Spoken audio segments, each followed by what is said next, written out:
খুব সহজ পদ্ধতিতে এই পটলের মালাইকারি একবার অবশ্যই বাড়িতে ট্রাই করুন।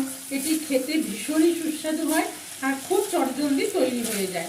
খুব অল্প উপকরণে, খুব অল্প মশলায় এই পটলের মালাইকারি তৈরি হয়ে যায়। হ্যালো ফ্রেন্ডস, মাদার কুক চ্যানেলে সবাইকে স্বাগত। আজকে আমি আপনাদের সাথে শেয়ার করব পটলের মালাইকারি। এই পটলের মালাইকারি রেসিপিটি খেতে কিন্তু অসাধারণ লাগে। এটি গরম গরম ভাত, পোলাও, রুটি সবের সাথে ভালো লাগবে। তো চলুন চটপট দেরি না করে পটলের সিজনে এইভাবে পটলের নতুন রেসিপি, সম্পূর্ণ নিরামিষ রেসিপি বানিয়ে ফেলুন। পটলের মালাইকারি বানাবার জন্য এখানে মিডিয়াম সাইজের 1 কিলো পটল নিয়ে নিয়েছি। এই পটলগুলোকে প্রথমে আমি কেটে ছুলে নেব। তো প্রথমে আমি দেখুন পটলের 2 সাইডটা একটু কেটে নেব। এইভাবে পটলের বোটাগুলো কেটে নিয়ে পটলের খোসাগুলো পুরোটাই ছুলে নেব। যেহেতু আমি পটলের মালাইকারি করব, সেই জন্য এরকম করে পুরো পটলের চোগলাটা ছুলে নেব। দুটো পটল আমি খুব সুন্দর করে ছুলে নিলাম।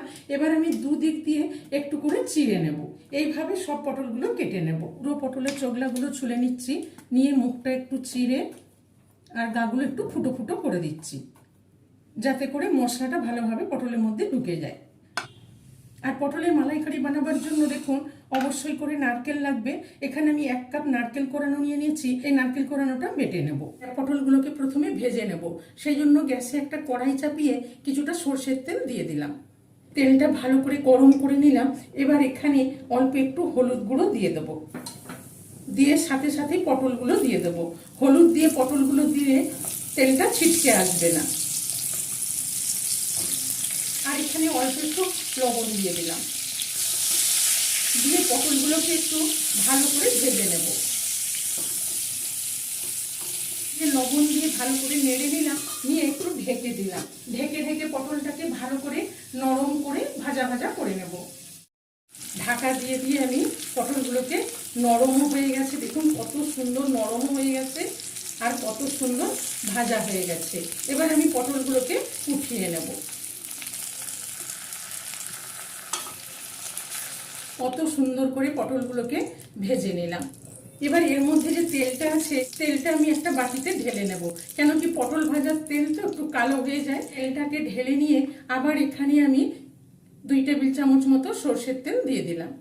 আপনারা চাইলে এটি সাদা তেলেও বানাতে পারেন। তেলটা ভালো করে গরম করে নিলাম। এবার এখানে আমি কিছুটা গরম মশলা থেতো করে নিয়েছি। এলাচ, দারচিনি, লবঙ্গ, এই থেতো করে গোটা গরম মশলাটা দিয়ে দিলাম। এই গোটা গরম মশলাটা একটু থেতো করে দিলে তেলের মধ্যে খুব সুন্দর একটা গন্ধ আসে। দিয়ে গরম মশলাটা একটু ভেজে নেব। এবার এখানে দিয়ে দিচ্ছি একটু হিং। এই হিং আর গোটা গরম মশলাটা দিয়ে ভালো করে একটু ভেজে নেব। এবার এখানে দিয়ে দেবো খুব সামান্য পরিমাণে হলুদ গুঁড়ো, আর দিয়ে দেবো ছোট চামচের 1 চামচ লঙ্কা গুঁড়ো, আর দিয়ে দেবো 1 চামচ আদা বাটা। গ্যাসের ফ্লেমটা লো করে রেখে ভালো করে একটু কষিয়ে নেব। আমি একটু জল দিয়ে দিলাম যাতে মশলাটা না পুড়ে যায়। দিয়ে মশলাটা একটু ভালো করে কষিয়ে নেব। মশলাটা দিয়ে ভালো করে কষিয়ে নিলাম। দেখুন কত সুন্দর তেল ছাড়তে শুরু করেছে। এবার এই সময় আমি গ্যাসের ফ্লেমটা একটু অফ করে দেব। যেহেতু দই দেব, গরম মশলার মধ্যে দই দিলে অনেক সময় ফেটে যায়। যাতে দইটা না ফাটে সেই জন্য গ্যাসের ফ্লেমটা একটু অফ করে দিলাম। দিয়ে হালকা করে একটু ঠান্ডা করে নেব। একটু ঠান্ডা হয়ে গেছে। এবার এখানে আমি 1/2 কাপ মতন টক দই নিয়ে নিয়েছি। টক দইটাকে ভালো করে ফেটিয়ে রেখেছি। এই টক দইটা এখানে দিয়ে দেব। এবার টক দইটা দিয়ে ভালো করে নেড়ে এই মশলার সাথে মিশিয়ে নেব। টক দই দিয়ে ভালো করে মশলাটা নেড়ে মিশিয়ে নিলাম। এবার গ্যাসের ফ্লেমটা অন করে দেব। দিয়ে আস্তে আস্তে মশলাটাকে ভালো করে কষিয়ে নেব। মশলাটা একটু ঢেকে দিলাম, দিয়ে একটু অপেক্ষা করব মশলাটা কষানো হয়ে যাওয়া পর্যন্ত। ঢাকাটা খুলে একটু দেখে নেব। দেখুন কতটা তেল রিলিজ করে গেছে। মশলাটা ভালো করে কষানো হয়ে গেছে। এবার একটু ভালো করে নেড়ে নেব। দই দিয়ে ভালো করে মশলাটা কষিয়ে নিলাম। এবার এখানে ভেজে রাখা পটলগুলো দিয়ে দেব। পটলগুলো দিয়ে এই মশলার সাথে ভালো করে কষিয়ে নেব। পটলটাকে দইয়ের সাথে মশলার সাথে ভালো করে কষিয়ে নিলাম। একদম তেল ছেড়ে গেছে, আলাদা আলাদা হয়ে গেছে পটলগুলো। এবার এই সময় আমি আর এখানে যে 1 কাপ আমি নারকেল নিয়েছিলাম, নারকেলটা বেটে নিয়েছি, এই বাটা নারকেলটা দিয়ে দেব। এই বাটা নারকেলটা দিয়েও এবার ভালো করে পটলের সাথে মিশিয়ে নেড়ে নেব। নারকেল বাটাটা দিয়েও ভালো করে আমি পটলগুলোর সাথে নেড়ে মিশিয়ে একটু কষিয়ে নিলাম, নিয়ে একটু ঢেকে দেব। ঢেকে একটু ভালো করে কষিয়ে নেব। ঢাকাটা খুলে দেখে নেব। ঢাকা দিয়ে 2-3 মিনিট কষিয়ে নিলাম। এবার এখানে দিয়ে দেব পরিমাণ মতন জল।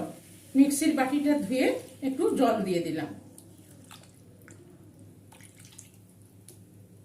এখানে আমি পরিমাণ মতন একটু জল দিয়ে দিলাম, কেন কি পটলগুলো একটু সেদ্ধ হবে।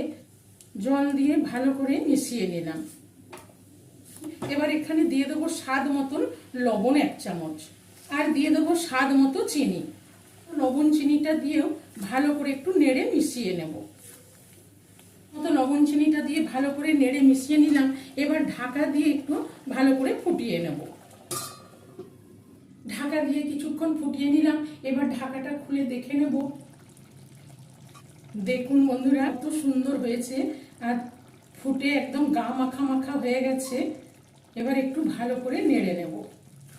কতটা সুন্দর হয়েছে, গা মাখা মাখা পটলের মালাইকারি তৈরি। পটলগুলো দেখুন খুব সুন্দর সেদ্ধ হয়ে গেছে। এই পটলের মালাইকারি রেসিপিটি ভালো লাগলে মাদার কুক চ্যানেলটিকে লাইক, শেয়ার এবং সাবস্ক্রাইব করার অনুরোধ রইল। এবার এখানে ছোট চামচের 1 চামচ মতন ঘি দিয়ে দেব। দিয়ে ঘিটাকে ভালো করে নেড়ে একটু মিশিয়ে নেব। আর লবণ মিষ্টিটা অবশ্যই করে নিজেদের স্বাদ মতন দিয়ে দেবেন। দিয়ে এবার গ্যাসের ফ্লেমটা অফ করে দিলাম। এবার একটু ঢেকে রেখে দেবো 2-3 মিনিটের জন্য। কিছুক্ষণ ঢেকে রাখার পর আমি ঢাকাটা খুলে দেখে নেব। দেখুন কত সুন্দর গা মাখা মাখা পটলের মালাইকারি একদম রেডি। এবার আমি গরম গরম পরিবেশন করে নেব। এইভাবে একবার পটলের মালাইকারি বানিয়ে দেখুন, এটি খেতে ভীষণই সুস্বাদু হয়।